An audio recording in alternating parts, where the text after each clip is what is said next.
चुड़ैल की बच्ची, ये सब मैं जानती हूँ। मोहन ये सब कुछ मेरे कहने पर ही तो कर रहा है। रज्जू की बात सुनकर चुड़ैल हैरान रह जाती है और गुस्से में बोलती है, क्या तुम दोनों इंसान कहलाने के लायक नहीं हो? तुम छोटे छोटे बच्चों को मार रहे हो, ये गलत है। मैं तुम दोनों को मार डालूंगी। लेकिन चुड़ैल जैसे ही रज्जू को मारने की कोशिश करती है, चुड़ैल रज्जू के आर पार निकल जाती है। चुड़ैल तुम मुझे नहीं मार सकती, क्योंकि मैं पहले से ही मरी हुई हूँ। मेरे पति इंसानी बच्चों की बलि दे रहे हैं ताकि मैं जिंदा हो सकूं। एक बार की बात है, शंकर नगर में एक मोहन नाम का बिरयानी वाला रहता था। वो बहुत ही स्वादिष्ट और गर्मा गर्म बिरयानी बनाता था। उसकी बिरयानी दूर दूर तक मशहूर थी और उसकी दुकान पर हरदम भीड़ रहा करती थी। एक बार रात में मोहन की दुकान पर, अरे मोहन भैया, क्या बिरयानी बनाते हो यार तुम? मन करता है बिरयानी के साथ साथ थाली भी खा जाऊं। अरे नन्हे भैया, लेट खाओगे तो सुबह दिक्कत होगी टॉयलेट में। आप सिर्फ बिरयानी ही खाओ। नन्हे और मोहन की बात वहीं खड़ी चुड़ैल सुन रही होती है। अच्छा, तो ये भीड़ बिरयानी के लिए है, क्यों ना मैं भी खाऊं बिरयानी जाकर। ऐसा कहकर चुड़ैल रूप बदलकर मोहन की दुकान पर जाती है और बिरयानी खाकर आ जाती है। अरे वाह, सही में बहुत ही बढ़िया और स्वादिष्ट बिरयानी है, मजा ही आ गया।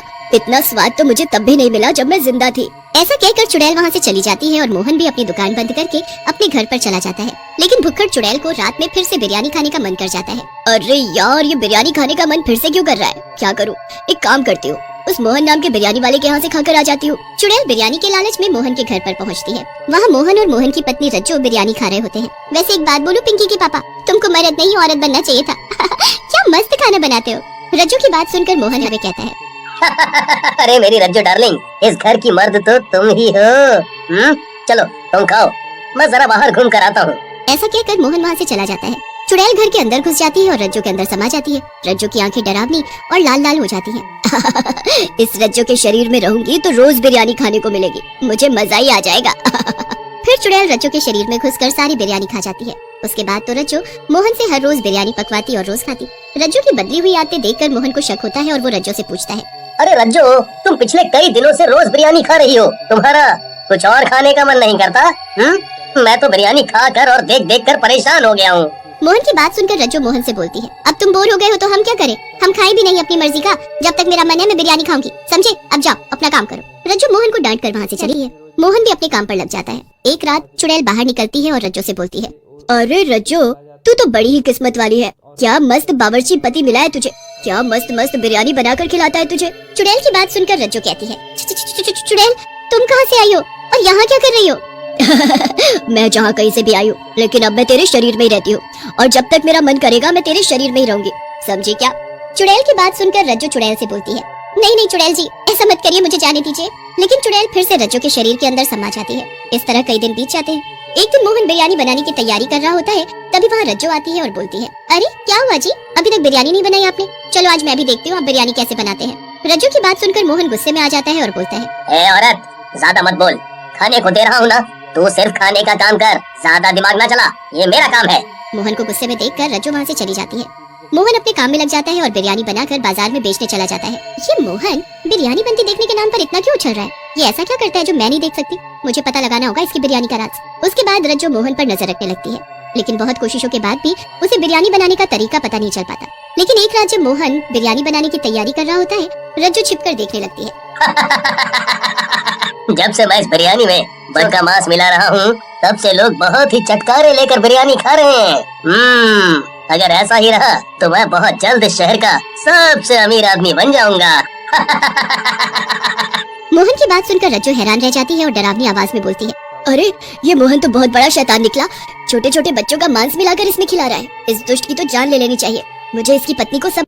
ऐसा कहकर चुड़ैल रज्जू के शहर से बाहर आ जाती है और रज्जू को मोहन के बारे में सब बताने लगती है, जिसे सुनकर रज्जू हंसने लगती है और बोलती है, चुड़ैल की बच्ची, ये सब मैं जानती हूँ। मोहन ये सब कुछ मेरे कहने पर ही तो कर रहा है। रज्जू की बात सुनकर चुड़ैल हैरान रह जाती है और गुस्से में बोलती है, क्या तुम दोनों इंसान कहलाने के लायक नहीं हो? तुम छोटे छोटे बच्चों को मार रहे हो, ये गलत है। मैं तुम दोनों को मार डालूंगी। लेकिन चुड़ैल जैसे ही रज्जू को मारने की कोशिश करती है, चुड़ैल रज्जू के आर पार निकल जाती है। चुड़ैल तुम मुझे नहीं मार सकती, क्योंकि मैं पहले से ही मरी हुई हूँ। मेरे पति इंसानी बच्चों की बलि दे रहे हैं ताकि मैं जिंदा हो सकूं। रज्जू की बात सुनकर चुड़ैल गुस्से में बोलती है, तुम दोनों पागल हो गए हो, कहीं इंसान की बलि देने से भी कोई अमर हुआ है? चुड़ैल और रज्जू बातें कर ही रहे होते हैं कि तभी वहाँ गांव वाले मशाल लेकर आ जाते हैं और चुड़ैल की तरफ देखते हुए बोलते हैं, दुष्ट चुड़ैल, तो ये तू है जिसने हमारे बच्चों को हमसे छीना। हम तुझे नहीं छोड़ेंगे। गांव वालों की बात सुनकर चुड़ैल बोलती है, नहीं नहीं, मैंने कुछ नहीं किया, ये सब इस मोहन और इसकी मरी हुई पत्नी रज्जो का किया धरा है। तभी वहाँ पर मोहन आ जाता है और बोलता है, देखा देखा भाइयों, मैंने कहा था ना ये चुड़ैल आखिरी में हम दोनों पति पत्नी पर ही झूठा आरोप लगाएगी। अब तुम गांव वालों की मर्जी है, जैसा करना हो करो। अरे कैसी बात करते हो मोहन भैया, हम नहीं जानते क्या आपको? आप कुछ मत बोलो, हमें पता है ये चुड़ैल झूठ बोल रही है, ये सब इसी ने किया है।